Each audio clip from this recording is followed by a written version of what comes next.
Good morning students.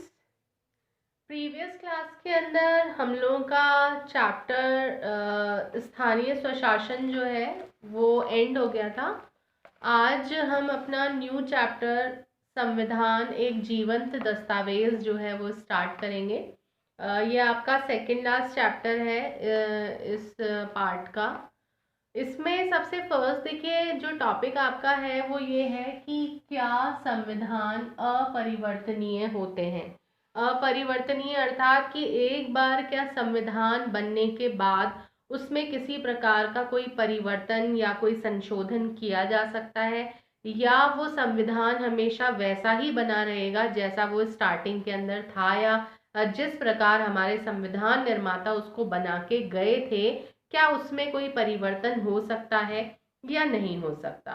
तो अगर इसके बारे में अपन देखें तो बहुत सी कंट्रीज जो हैं वो ऐसी रही हैं जहां संविधान के अंतर्गत अगर कोई परिवर्तन किया गया तो वो परिवर्तन जो था वो वहाँ की राजनीतिक परिस्थितियां जो थी उनके कारण हुआ।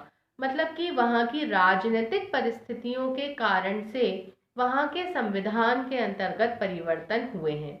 इसके अगर आप उदाहरण के रूप में देखेंगे तो इसका उदाहरण आप सोवियत संघ का उदाहरण देख सकते हैं।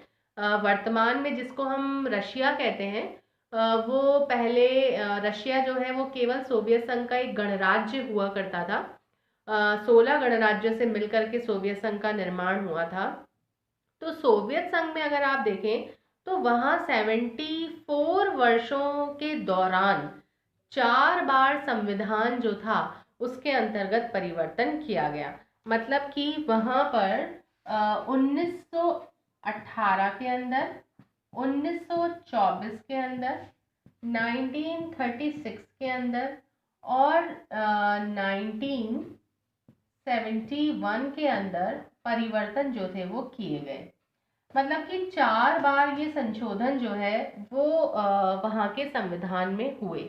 इसके बाद में आपको पता है 1991 के अंदर सोवियत संघ जो है उसका विघटन हो गया था। विघटन मतलब कि इतिहास के पन्नों पर से सोवियत संघ जो है वो समाप्त हो गया था 1991 के अंदर। तो अगर आप पिछले 70 साल की बात करें तो उस समय पर सोवियत संघ के अंतर्गत कम्युनिस्ट पार्टी जो है उसका शासन हुआ करता था। मतलब कि 70 साल तक कम्युनिस्ट पार्टी जो है उन्होंने वहां पर शासन किया है, साम्यवादी व्यवस्था थी वहां पर। तो 1991 में सोवियत संघ के विघटन के साथ ही जो कम्युनिस्ट पार्टी का शासन हुआ करता था वो भी समाप्त हो गया। और जो रूसी गणराज्य जो थे उनका पुनर्गठन किया गया और 1993 के अंदर वहां पर जो नया संविधान था उसको अंगीकार किया गया। तो मेन चीज आपको ये ध्यान रखनी है कि 1993 के अंदर वहां पर जो नए संविधान था या जो नया संविधान था, नए संविधान को अंगीकार किया गया। ये एक इम्पॉर्टेंट चीज है, ये आपको ध्यान में रखनी है। अब अगर अपन भारत के संविधान की बात करते हैं तो आपको पता ही है कि भारत का संविधान जो है वो 26 जनवरी 1949 को अंगीकार किया गया था और 26 जनवरी 1950 को भारत का जो संविधान है वो लागू हुआ था। हमारे देश की जो सरकारें हैं वो इसी संविधान के अनुसार कार्य करती हैं। हमारे संविधान के अंतर्गत जो भी प्रावधान किए गए हैं उसी के अकॉर्डिंग जो है वो सरकारों को अपना कार्य करना पड़ता है। तो अब एक ये जेन्युइन सा एक प्रश्न जो है वो उपस्थित होता है कि क्या भारतीय संविधान जो है उसमें परिवर्तन की आवश्यकता नहीं है? क्या भारत जो है उसको एक मजबूत संविधान जो है वो विरासत के अंदर मिला है? क्या हमारे संविधान निर्माता जो है वो इतने ज़्यादा दूरदर्शी थे कि उन्होंने घटनाओं या बदलावों को उनका मतलब उन्होंने एक तरीके से पूर्व अनुमान लगा लिया था कि क्या घटना घटेंगी, इसका क्या उनको पास में पूर्व अनुमान था? तो देखो कोई भी संविधान जो है किसी भी कंट्री का संविधान क्यों ना हो वो, आप उसको ये नहीं कह सकते कि वो हर रूप के अंदर सही है या उसके सारे प्रावधान सही हैं। या हो सकता है उस समय के लिए वो प्रावधान सही हो लेकिन वर्तमान परिस्थितियों में वो उचित नहीं बैठ रहे हो या सही नहीं बैठ रहे हो। तो ऐसा कोई भी दस्तावेज नहीं होता जिसके अंदर आपको परिवर्तन ना करना पड़े। हर दस्तावेज के अंदर परिवर्तन की आवश्यकता होती है।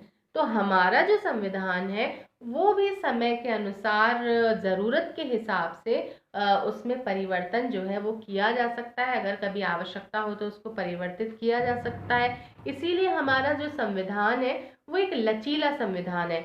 मतलब कि समय और परिस्थितियों के अनुसार संविधान जो है वो परिवर्तित हो सकता है। देखो, अगर किसी देश का संविधान समय और परिस्थितियों के अकॉर्डिंग परिवर्तित नहीं होगा तो वो अपने आप ही धीरे धीरे समाप्त हो जाएगा। तो हमारे संविधान की एक विशेषता है कि हमारा संविधान जो है वो समय और परिस्थितियों के अनुसार अपने आप को ढाल सकता है, परिवर्तन उसमें किया जा सकता है। ये कोई एक तरीके से आप इसको कह सकते हैं, जैसे कि नाम से समझ में आ रहा है आपको, देखो संविधान एक जीवंत दस्तावेज, ये जीवंत है, ये जड़ नहीं है। मतलब कि जड़ जो है वो तो जैसा वो लग गई बस वो हो गई, जैसा वो है वो वैसा ही रहेगा, जड़ वस्तु में कोई परिवर्तन नहीं आता। लेकिन जो जीवित वस्तु है वो हमेशा चेंज होती रहती है, वो परिवर्तन उसमें होता रहता है। तो एक संविधान जो है वो भी एक जीवंत दस्तावेज है। दस्तावेज तो है लेकिन उसमें समय के अकॉर्डिंग, परिस्थितियों के अकॉर्डिंग उसमें परिवर्तन किया जा सकता है। ये कोई जड़ किताब नहीं है, ये एक जीवंत दस्तावेज है। और संविधान निर्माण के समय में भी इस बात को ध्यान में रखा जाना चाहिए कि हमारा जो समाज है वो जिन समस्याओं का सामना कर रहा है उन समस्याओं का समाधान करने के जो भी प्रयास हैं वो हमारे संविधान के प्रावधानों में किए जाने चाहिए। मतलब कि कॉन्स्टिट्यूशन के प्रोविजंस ऐसे होने चाहिए जो कि हमारी सोसाइटी की जो भी प्रॉब्लम्स है, जो भी समस्याएं हैं, उनका समाधान कर सके। साथ ही साथ इस बात का भी ध्यान रखा जाना चाहिए कि आने वाले जो समय है उसमें जो सरकार है वो किस प्रकार का कामकाज करेंगी, उनका क्या कार्य होगा, उसकी एक पूरी रूपरेखा जो है वो भी हमारा संविधान जो है वो प्रदान करना चाहिए। तो इस प्रकार से ये क्या संविधान अपरिवर्तनीय होते हैं, इसका आंसर आपको मिल गया होगा कि हाँ, संविधान जो है वो बिल्कुल अपरिवर्तनीय नहीं, ऐसा नहीं है, बल्कि उनमें समय और परिस्थितियों के अकॉर्डिंग परिवर्तन किया जा सकता है और किया जाना चाहिए। ठीक है, बाकी आगे संविधान में संशोधन कैसे होता है इसके बारे में मैं आपको नेक्स्ट लेक्चर में बताऊंगी। Thank you.